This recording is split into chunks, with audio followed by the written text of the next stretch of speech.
After 6 years together, resident Dr. Allen broke up with Meend, sent a link that shattered my heart. "I'm sorry it's not you, it's me," he said. But 2 minutes later, he texted me a video link that told me everything I never wanted to know.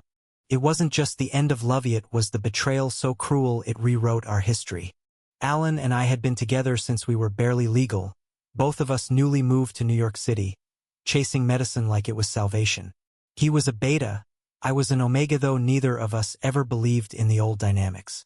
We made our own rules. We shared ramen on exam nights, stole kisses behind library shelves, and carved our initials into a bench in Central Park like kids who thought forever could be real. 6 years. 6 winters. 6 springs. 6 birthdays. 6 times he whispered, "I love you," as we lay tangled under the blankets after another all-nighter at the hospital. And now I stood in front of my laptop, numb, watching a video of him with someone else.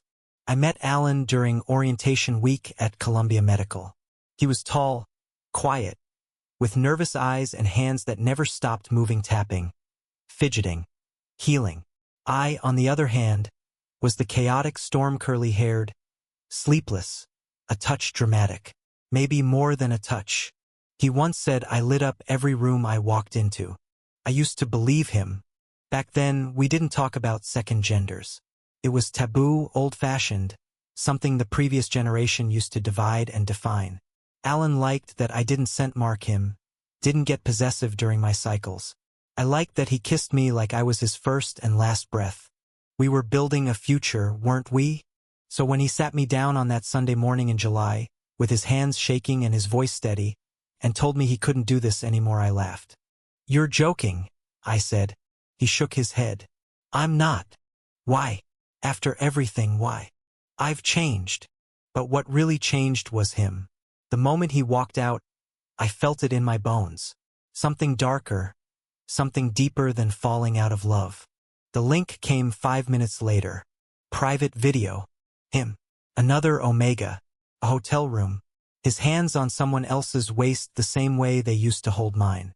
I didn't watch the whole thing. Just the first 10 seconds. That was enough. I smashed my phone. The hospital didn't care that I was grieving. Patients still coded. Charts still piled. Life marched on heartlessly. I caught glimpses of him in the hallways.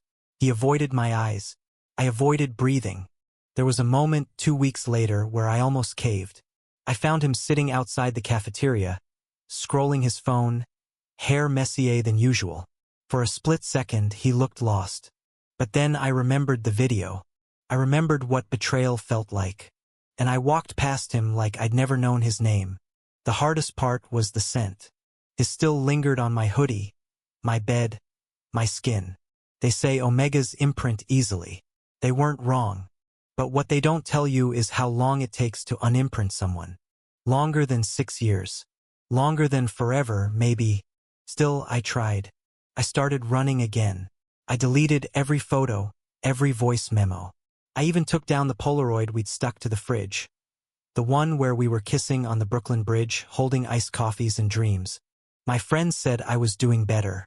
I smiled when they said it. But at night, I still checked the crack in the phone screen where his message had last appeared. And then came the night I found him on the rooftop. He was sitting alone, knees pulled to his chest, staring at the city like it held the answer to everything. I froze. He turned. "Hey," he said softly. I could have walked away. I should have. But I sat down beside him, letting the silence speak first. "I never meant to hurt you," he said. I scoffed. "Then you shouldn't have pressed record." He winced. There was something in his eyes I hadn't seen in a long time. Regret? Guilt? Or maybe something else. "She wasn't real," he whispered.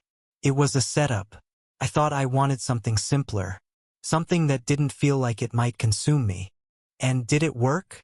I asked. He looked at me. "No, because it wasn't you." My heart stuttered. I hated him. But I also remembered how he used to cry during Disney movies. How he danced with me in the kitchen with flour on his nose. How he held my hand during my first panic attack and never let go. "I don't expect forgiveness," he said. I just needed you to know the truth. I stood. My voice shook. Truth doesn't fix what you broke. But does it matter that I never stopped loving you? His voice was raw. I didn't answer. Not then. 2 months passed. I thought about that rooftop 100 times. I buried myself in work. I started therapy. I met other people, kind, gentle, beautiful. But none of them were him. None of them knew how I liked my coffee, or that I hum when I read patient charts, or that I secretly wrote poems about the smell of rain. And then, one day, he showed up at my apartment. Not to beg, not to fix us, but to say goodbye. I matched in Seattle, he said. I leave tomorrow. I didn't cry. Not until after he left. And when I did, it wasn't just mourning a person. It was mourning a version of myself that only existed with him. A year later, I got a postcard. You once told me love is a choice, not a feeling. I didn't choose well. But if fate ever puts me near you again, I'll choose you every single time. It didn't say more. It didn't have to. Because in that moment, on a quiet Sunday morning, much like the one he left me on, I finally understood. We don't always get the love story we imagined. But sometimes, the pain becomes the proof that we once loved deeply, fiercely, and fearlessly. And maybe, just maybe, that's enough. For now. Thank you for listening. If you find it interesting, please like and subscribe to follow the next stories.